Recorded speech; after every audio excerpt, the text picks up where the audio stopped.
But I think I am gonna, like, there's gonna be a figure in the foreground. This is just kind of, I don't exactly know how that's gonna be shaped, but there's definitely gonna be some sort of, like, less splashy abstract and more structured thing in the foreground.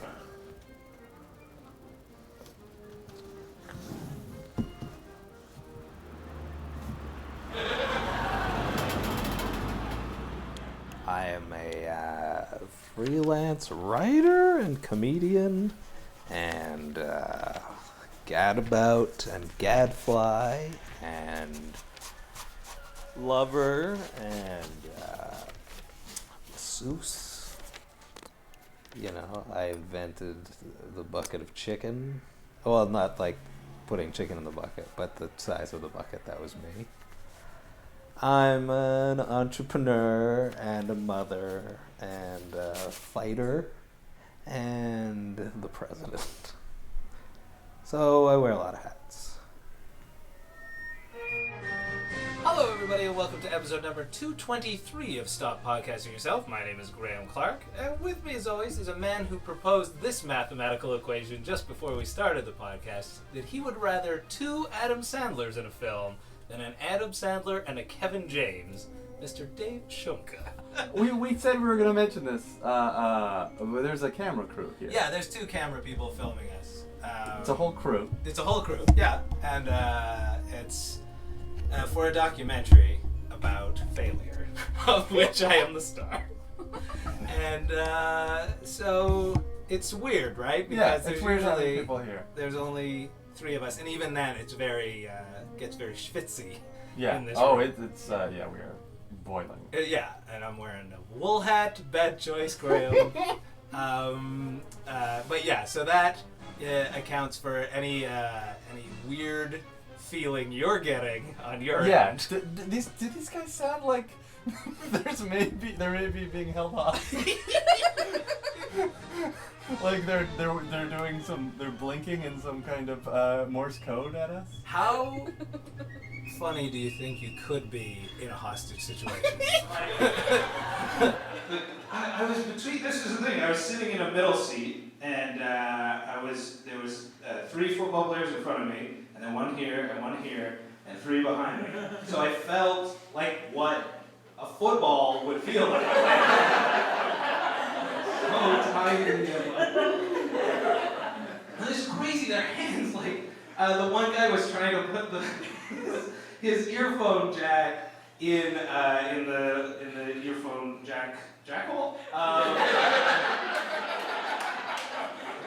And I had to do it for him, like the what is it? An ant that pulls the thorn out of the tiger's paw. I think probably that fable I mixed up 3 times over, right?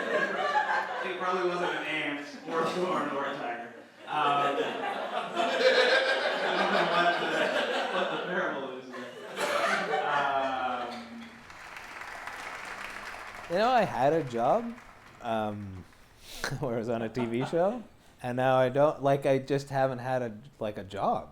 So I've just been able to like grow beard and just grow my hair out, and I was like, it was very like at the beginning kind of a conscious, this is the only time I'm gonna get, well, but that's not necessarily true. I may never get a job ever again, but at the time I thought this might be the last chance to just have, and also like kind of going bald and stuff, like, so that was the last chance to like grow out my hair long.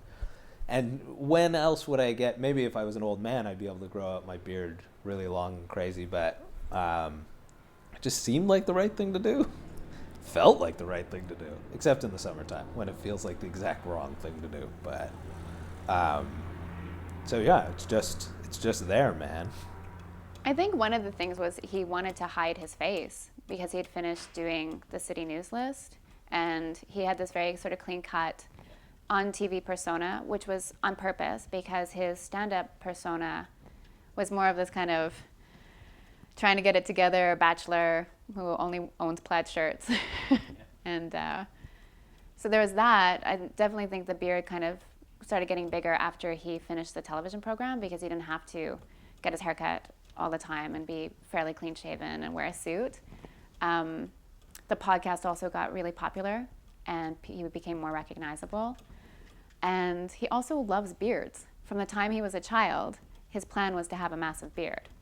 And he couldn't grow it. Like, he's a fair-skinned Irish boy, and it took a long time to get that beard growing that way. And he really took to it.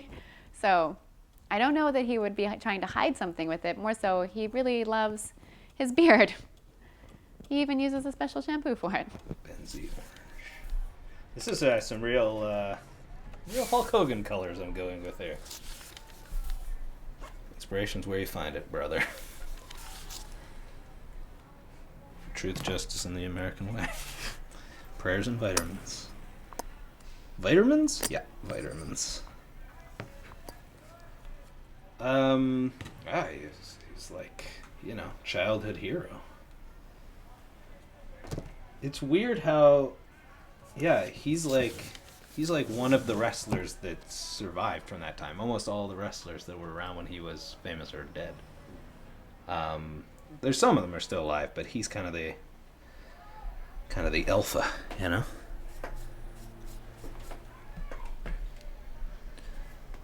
Yes, maybe we're all better for it.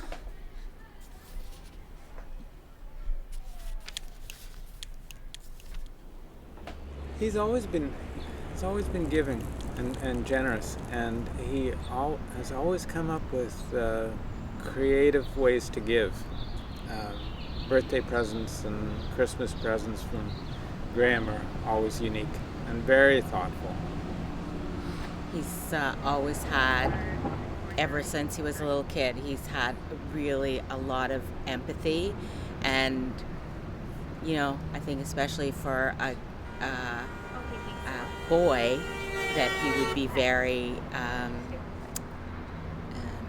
concerned about anybody who was sick, or like, I remember a little kid that was in his class in grade 1 who was diagnosed with something really serious, and whereas the other kids sort of signed their name to a card, he went to visit him at his home, brought him candy, was ongoing concerned about him. So he's always been really empathic about, even as a kid, about others.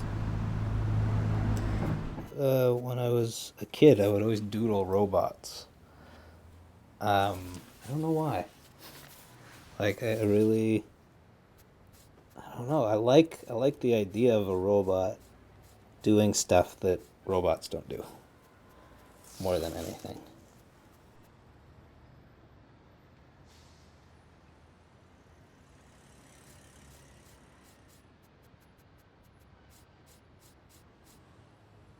I think his personality, you'll remember this too, way back before he could even speak, like younger than when children can speak, he had an entire language, and he would speak whole paragraphs and sentences with all the correct inflections, and he'd knee slap and he'd laugh in the middle of these things, but it wasn't English, it was a whole language he made up. We had friends that were Norwegian, actually, who said, the kid's like a little Norwegian, but of course it was just gibberish, but he picked up all of the right sounds and inflections, and when you put in a laugh and when you throw your head back. So I think like that was, for me, a real different kind of personality. Didn't know it as much until after we had other kids, that, all kids don't do that. It's always pleasant. I've never met somebody who says that they listened to the podcast that it hasn't been an enjoyable experience. So it's always, I'd say 100% of the time pleasant.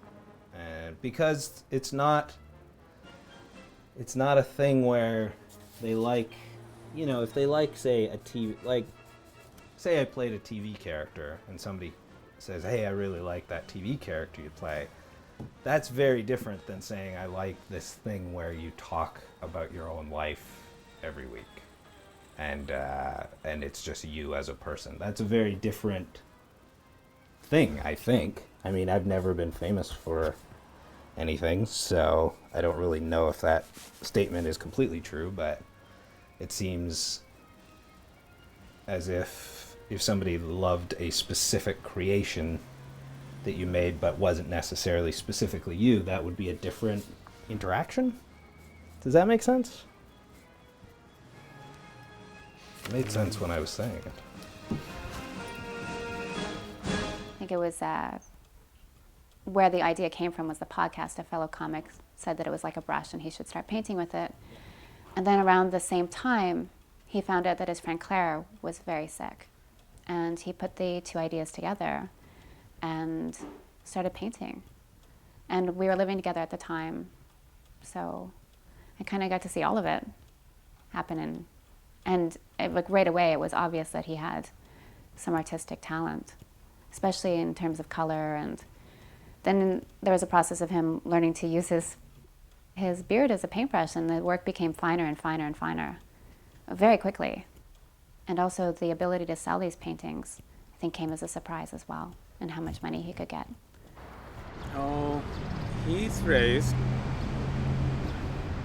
probably $8,000 in the last year, just by himself, through specific paintings, which he sold on eBay, and then he had a show in September, and he bought some cancer treatments for one of his friends, and he bought a wheelchair for another friend, and yeah, I'd say something in that range. Yeah.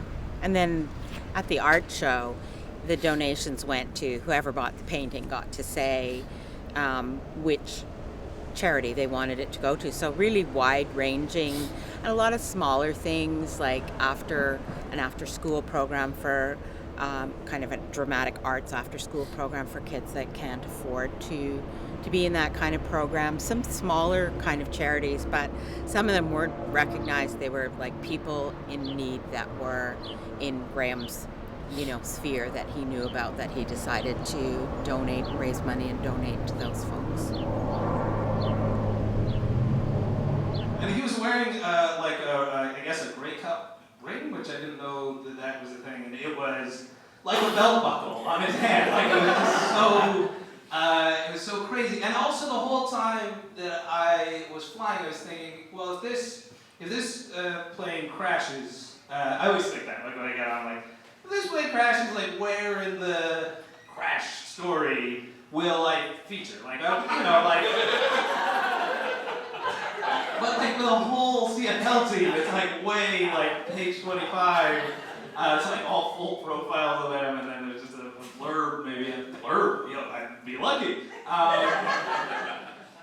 And I felt like, but I also felt like really like that's if you're ever gonna crash like into the mountains or something, like you want like a whole football team with you, right? Like that seems like the ideal. Like they built a cabin in an afternoon. And, well, I guess we'll just stay. This is working out really well.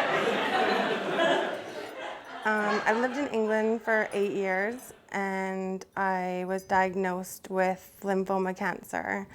And at that time, I decided I wanted to come home and be with my family and have some help from my mom and my sister, and have the kids spend the rest of the summer here. So when we decided we were coming back, we were told that I wasn't going to get medical for 3 months because I hadn't lived here. I wasn't a resident. So when I came back, I had 3 months of having to pay for my treatment. So my family all decided to get together and raise the money because it was quite expensive. So we, through some fundraisers, and my friend had a garage sale, and then Erica had suggested, or Erica said that one of her comedian friends was going to donate one of his beard paintings to go towards my treatments.